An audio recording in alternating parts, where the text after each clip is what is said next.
Engagement with social media and our cell phones releases a chemical called dopamine.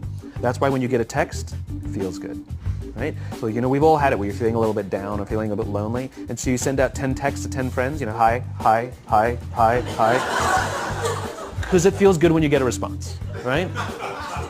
Right? It's why we count the likes. It's why we go back 10 times to see if my Instagram is growing slower. Did I do something wrong? Do they not like me anymore, right? The trauma for young kids to be unfriended, right?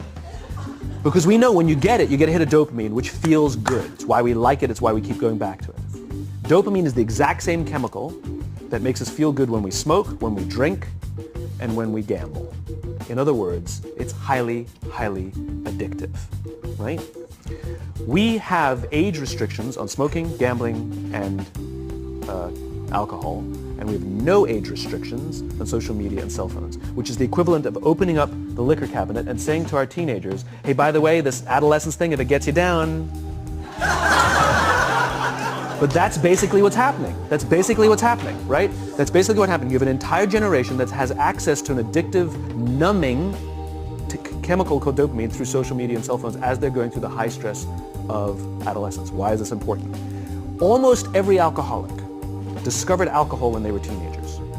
When we're very, very young, the only approval we need is the approval of our parents. And as we go through adolescence, we make this transition where we now need the approval of our peers.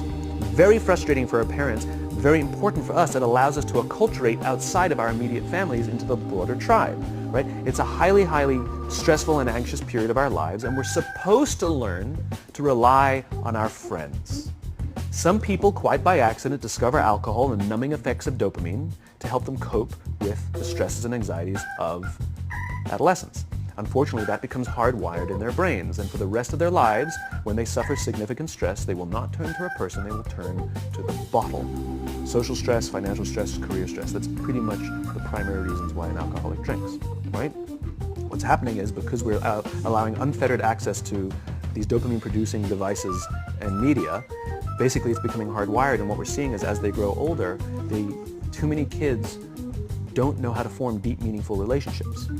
Their words, not mine. They will admit that many of their friendships are superficial. They will admit that their friends, that they don't count on their friends, they don't rely on their friends, they have fun with their friends, but they also know that their friends will cancel on them as something better comes along. Deep, meaningful relationships are not there because they never practice the skill set, and worse, they don't have the coping mechanisms to deal with stress. So when significant stress starts to show up in their lives, they're not turning to a person, they're turning to a device, they're turning to social media, they're turning to these things which offer temporary relief.